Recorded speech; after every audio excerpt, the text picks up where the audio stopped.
Today's topic is power amplifiers. Myself K. Venkatramana from BVCEC. So here coming to the definition of the amplifiers. In small signal amplifiers, the main factors are amplification, linearity and gain. That means for small signal amplifiers, the amplification factor will be very much low and gain also be very much low. But coming to the large signal amplifier or power amplifier, the power handling capability is very less. So voltage signals and current levels are also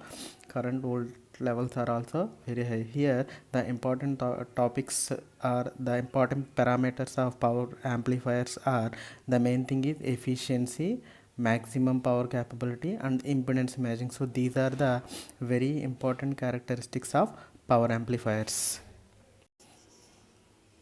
Coming to the amplifier types, first we are having class A class A power amplifier. So in class A power amplifier, the conduction angle is 360 degrees and the Q point is located at the middle of the load line.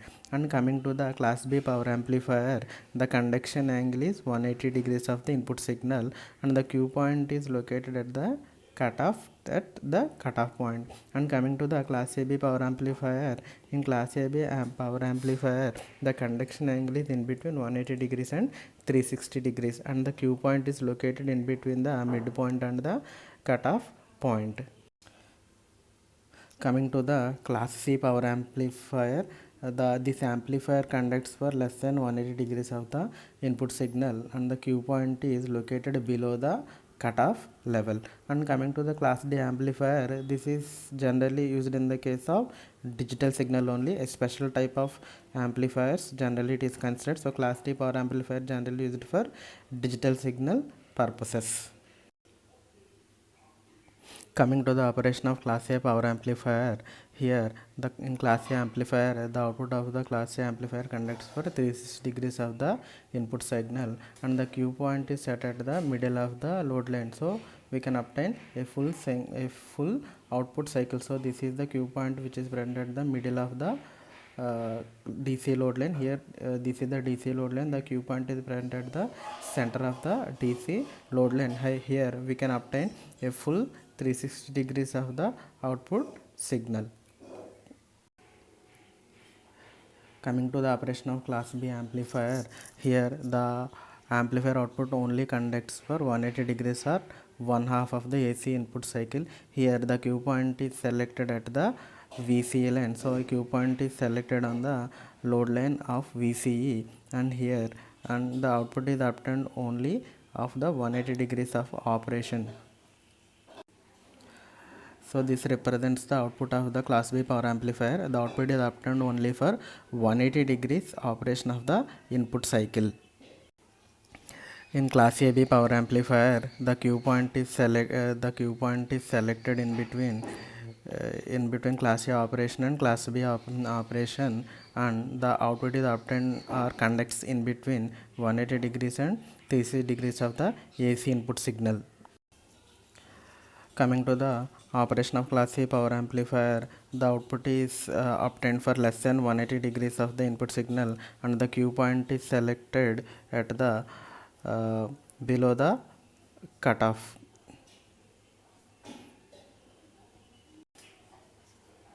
So this is the comparison of different power amplifiers, class A, class AB, class B, class C and class D.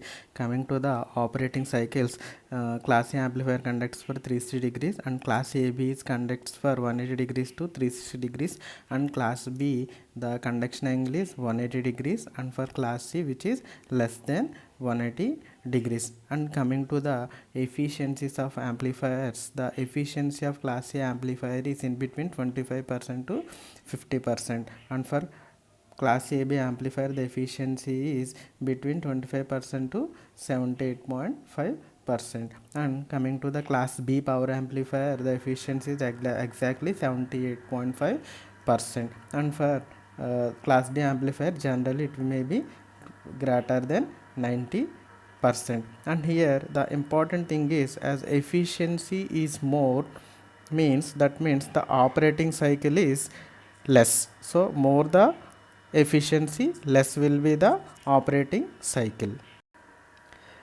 This is the circuit diagram of a class A power amplifier, and here it is similar to a small signal amplifier, but it can handle higher voltages. Here the transistor used is a power transistor. That means what? It can handle more amount of voltages and currents. That is why here in this circuit we have used a power transistor. It is a special type of transistor. It can handle more powers and voltages.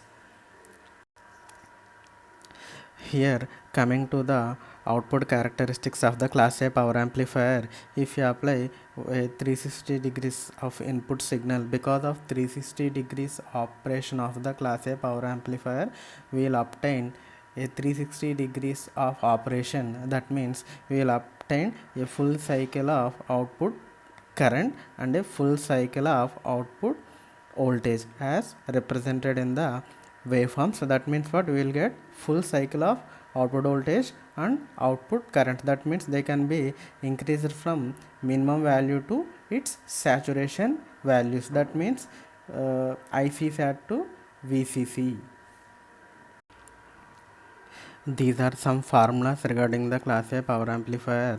The input power to the amplifier can be represented as PIDC equals to VCC into ICQ, and the output power can be represented as V square RMS by RC, and BD, and this DC power, output DC power can be represented as VCE into ICRMS, and output can be represented in another form as IC square RMS into RC, and the efficiency of the class A power amplifier can be represented as, that is represented as percentage theta, which is equals to output AC power by input AC power into 100.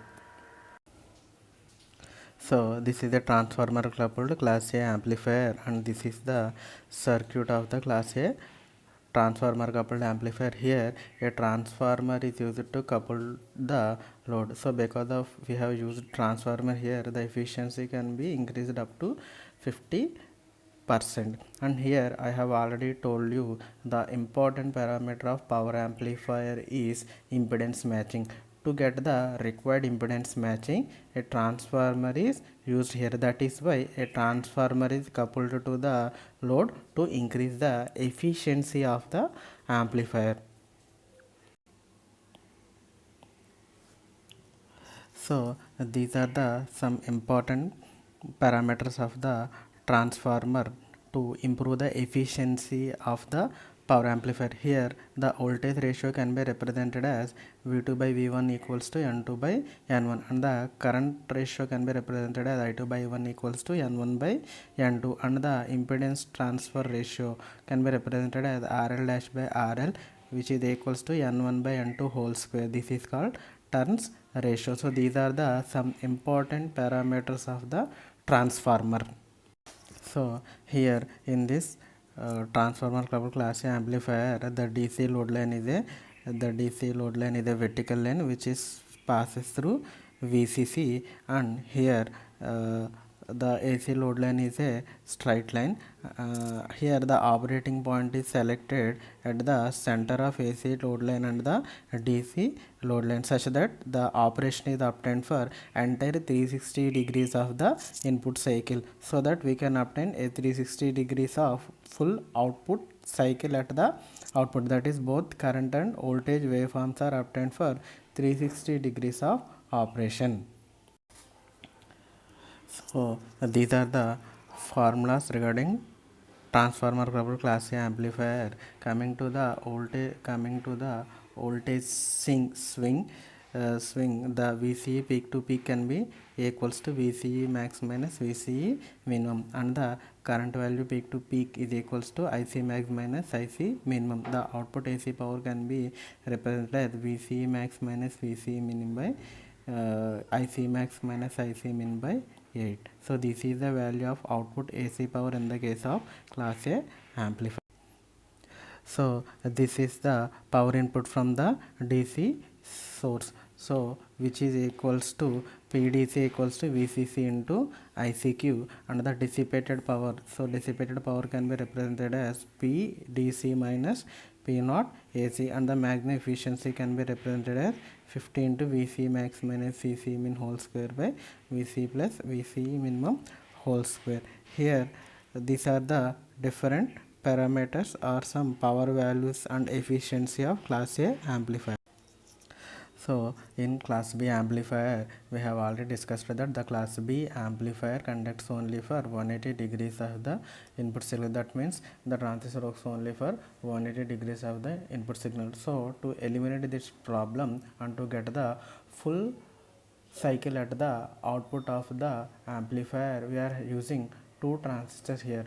Here one transistor works for one half cycle and one transistor works for another half cycle. That means for positive half cycle of the input signal, one transistor will be in on stage, and for next half cycle another transistor will be in on state. So in this way we will obtain a full cycle at the output. So that is why we have employed two types of transistor here. Here one half cycle means what, one transistor. For another half cycle another transistor will be applied. So a NPN transistor and a PNP transistor are used for both the half circuits represented here. So in class B amplifier, here two transistors will be employed.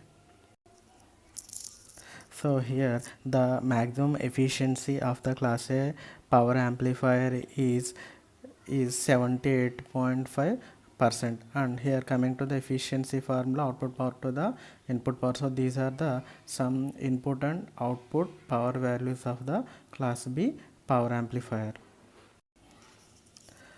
So the circuit represents the push-pull transformer coupled class B power amplifier. Here both NPN transistors or PNP transistors are used. That is why it is called push-pull type class B power amplifier. Here a center tap transformer is used to generate two opposite polarities at the bases of the two transistors, and here the output transformer is used to generate or combines the output of the two transistors to get the required waveform. Here the center tap transformer is employed to generate opposite polarities at the basis of the two transistors. Here this is called push-pull type transformer coupled amplifier.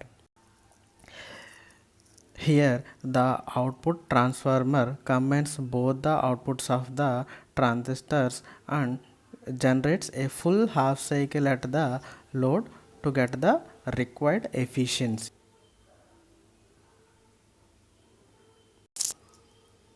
Here coming to the operation of this push-pull transformer coupled amplifier, during positive half cycle of the AC input signal, Q1 transistor will be in conducting state and Q2 will be in offset. That means Q1 is the only conducting transistor and Q2 will be in off state. So during negative half cycle, the transistor Q2 will be in on state and Q1 will be in off state. This transistor on and off is based on the polarities generated by this primary transformer, and here each transistor produces one half cycle during the conduction period, and both these half cycles which are generated by the two transistors will be combined by this output transformer, so that both these half cycles will be combined and a full half cycle is obtained across the load. So in this way the operation of the amplifier will be done.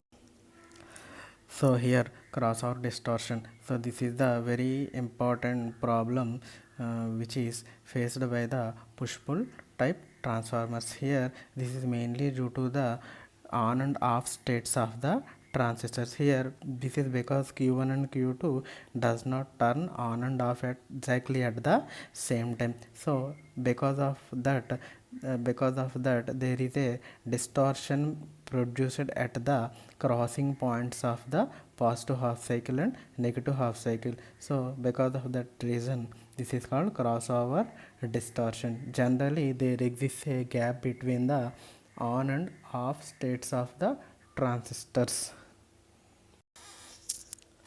So class C power amplifiers. Here class C amplifier conducts for less than 180 degrees of the input signal. Here a tuned circuit is used for to generate, or generally tank circuit is also called as tuned circuit, is used to generate a full sine wave at the output. So generally these class A amplifiers are used for radio communication circuits. Class D amplifier requires a pulsed input. A pulsed input. Generally, Class D amplifiers requires a pulsed input. So generally, this Class D amplifier converts pulse waveform, converts a sinusoidal waveform to pulse waveform. Generally, these Class D amplifiers are used in digital circuits. So generally, Class D amplifiers are used to convert a sinusoidal waveform into pulsed waveform as shown in the figure.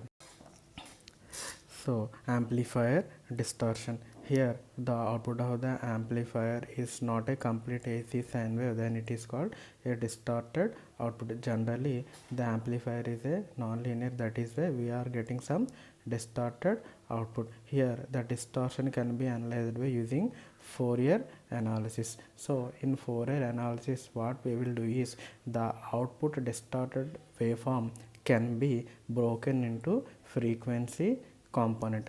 So this generally these frequency components are harmonics of the fundamental frequency. Here harmonics, generally harmonics is the integer multiple of fundamental frequency. Here if the fundamental frequency is 5 kHz, then the first harmonics is nothing but what, 1 into 5 kHz, and the second harmonic is nothing but 2 into 5 kHz, third harmonic is 3 into 5 kHz, and fourth harmonic is 4 into 5 kHz. So the integer multiple of fundamental frequency is generally called as harmonics. Here the another important thing is the first and the third harmonics are called odd harmonics because these are multiplied with odd integer values, and 2 and 4 harmonics are even harmonics because these are multiplied with even numbers, that is 2 and 4, so called even harmonics. So here coming to the harmonic distortion. So according to Fourier analysis, if the signal is not a purely sinusoidal, then it contains harmonics. So here he has represented this is a distorted sinusoidal signal, then, and here this is a fundamental sinusoidal component, and here this is the second harmonic component, and this is the third harmonic component. So according to Fourier, the distorted output is a combination of all these fundamental frequencies. That means what, fundamental frequency and second harmonic, third harmonic. So here so many number of harmonic components are present in a distorted output. So generally the distorted output is a combination of different harmonics according to Fourier.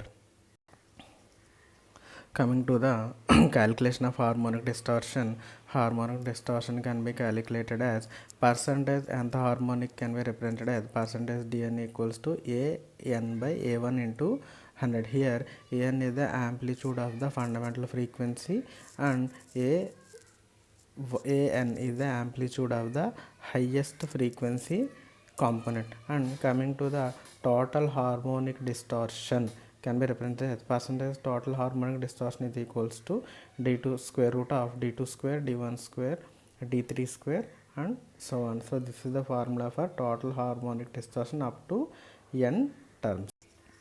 Here power transfer derating curve. Here power transistors dissipates a lot of power in the process of amplification. Here lot of power is dissipated in the form of heat. This heat is very destructive to the amplifier as well as surrounding component. That means what, because of the heat dissipation, here some losses will be generated in the amplifier. If you draw the graph between dissipation of the transistor to the temperature, then the curve is called derating curve, which is represented in the graphical format as shown in the diagram.